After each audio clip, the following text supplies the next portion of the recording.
गर्मियों के दिन शुरू हो चुके थे। रानू चिड़िया एक पेड़ के नीचे बैठी हुई थी। तभी चिड़िया के पास आसमान से एक कव्वी आकर गिरती है, जिसके पंख में चोट लगी थी। आसमान में एक चील मंडला रही थी। कहाँ गई वो कव्वी? आज नहीं तो मैं कल तुझे अपना शिकार बनाकर ही रहूंगी। ये कहते हुए वो चील वहाँ से चली जाती है। हाय, मैं मर गई।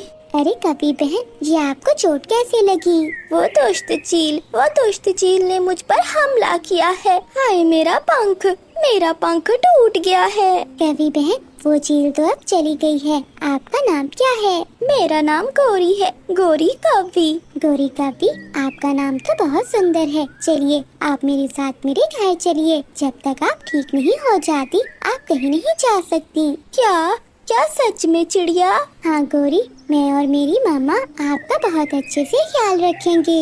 ये सुनकर गौरी का भी खुश होती है और वो रानू चिड़िया के साथ गुफा में चली जाती है। रानू चिड़िया और उसकी बूढ़ी माँ एक गुफा में रहती थी।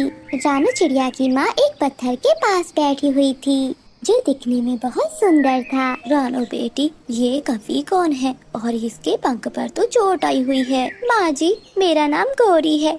एक दुष्ट चील कई दिनों से मेरे पीछे पड़ी हुई है। उस जालिम चील से बचते हुए मैं आपके जंगल में आ गिरी और तभी मुझे चोट लग गई। ठीक है बेटी, जब तक तुम ठीक नहीं हो जाती, तुम हमारे साथ इसी गुफा में ही रहोगी। ये सुनकर रानू चिड़िया बहुत खुश हो जाती है। अब गौरी कव्वी भी उन दोनों के साथ उसी गुफा में रहने लगती है। एक दिन रानू चिड़िया और गौरी कव्वी नदी पर पानी पीने जाती है। तभी गौरी कव्वी रानू चिड़िया से पूछती है, चिड़िया, मुझे ये समझ नहीं आ रहा कि तुम और तुम्हारी माँ बाकी पक्षियों की तरह घोंसले बनाकर क्यों नहीं रहते, और तुम्हारी माँ जिस पत्थर के पास बैठती है उसका रंग हर दिन क्यों बदल जाता है? गौरी, वैसे तो ये राज की बात है, मगर तुम मेरी बहुत अच्छी दोस्त हो, इसलिए मैं तुम्हें ये बता देती हूँ। दरअसल गौरी, वो एक जादुई पत्थर है। सर्दियों में एक परी हमारे जंगल में आकर गिरी थी। उसकी तबीयत ठीक नहीं थी और उसे अपनी सेहत अच्छी करने के लिए हमारे जंगल का नीला फूल चाहिए था।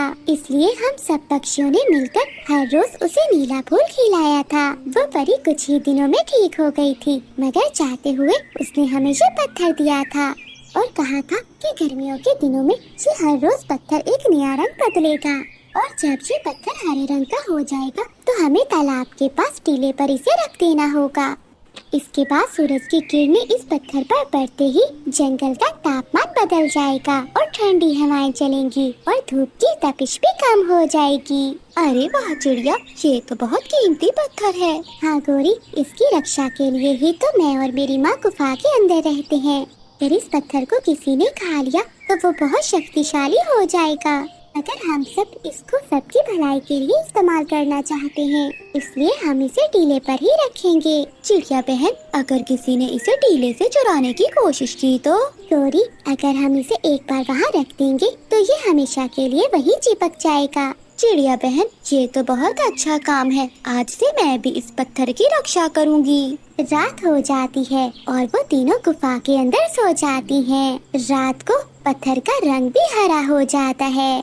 ऐसे ही अगली सुबह हो जाती है। जब रानू चिड़िया और उसकी माँ उठती हैं, तो वो देखती हैं गौरी कव्वी और पत्थर गायब है। थोड़ी देर बाद जंगल के सभी पक्षी भी गुफा के बाहर आ जाते हैं। चिड़िया बहन, आज के दिन वो पत्थर हरा होना था। आज वो दिन आ गया है जिस दिन हमें उस पत्थर को टीले पर रखना है। चिड़िया बहन, कहाँ है वो पत्थर? मिट्ठू भैया, वो पत्थर तो चोरी हो गया। फिर रानू चिड़िया सारी बात पक्षियों को बताती है। चिड़िया, तुमने बाहर से आई हुई कव्वी पर कैसे भरोसा कर लिया? कबूतर भैया, मैं कैसे भी करके उस पत्थर को ढूंढ कर लाऊंगी। गौरी कव्वी चोरी नहीं कर सकती। मुझे पूरा यकीन है कि उस दुष्ट चील ने ही उन दोनों को गायब किया होगा। ये कहते हुए रानू चिड़िया वहाँ से चली जाती है। जंगल में गर्मी की वजह से महामारी सी फैल गई। पेड़ों के पत्ते सूखने लगे। जंगल के पक्षियों की गर्मी के मारे तबीयत खराब होने लगी थी। रानू चिड़िया दोपहर तक एक जगह जा पहुँची जहाँ वो दुष्ट चील और गौरी कव्वी दोनों बैठे थे और उनके पास में वो पत्थर भी पड़ा हुआ था। गौरी बहन, मैं आ गई हूँ, आपको डरने की जरूरत नहीं है। गौरी, इस चिड़िया को लगता है कि ये तुझे यहाँ बचाने आई है। जरा इस बेवकूफ चिड़िया को अपनी असलियत तो बताओ। चिड़िया, मैं और चील एक दूसरे की दुश्मन नहीं है। उस दिन मैंने जो किया वो तो बस एक ड्रामा था।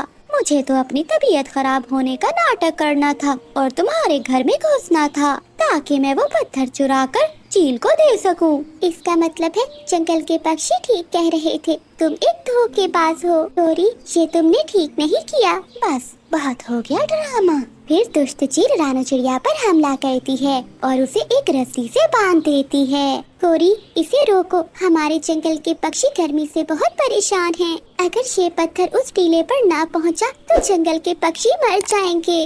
अरे छोटी चिड़िया, अब मुझसे ज्यादा शक्तिशाली कोई नहीं होगा इस जंगल में। ये पत्थर खाते ही मुझ में बहुत शक्तियाँ आ जाएंगी। चील हंसते ही वो पत्थर निकल जाती है, लेकिन दूसरे पल ही उसकी हंसी रुक जाती है और चील का सांस अटक सा जाता है। अरे ये क्या हो रहा है मेरे गले को? चील, जो पत्थर तुमने शक्तिशाली पत्थर समझकर निकला है वो तो एक आम सा पत्थर है।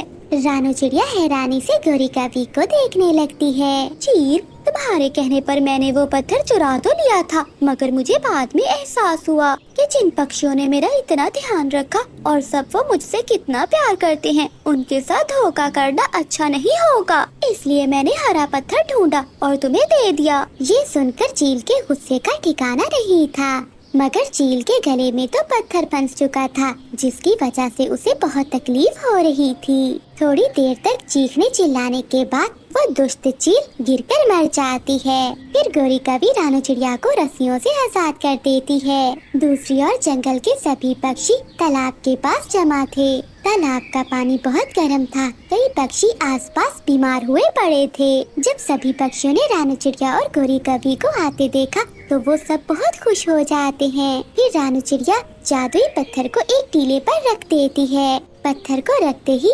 आसमान से सूरज की किरणें पत्थर पर पड़ती हैं। तभी सूरज की धूप बहुत हल्की सी हो गई। मौसम ठंडा हो जाता है और तालाब का पानी भी ठंडा हो जाता है।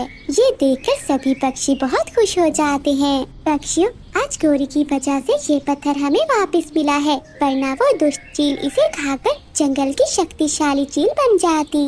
ये कहते हुए रानू चिड़िया ने जंगल के सभी पक्षियों को सब कुछ बता दिया। फिर सभी पक्षियों ने गोरी कवि की तारीफ की। उस दिन के बाद से गोरी कवि उन्हीं पक्षियों के साथ रहने लगी।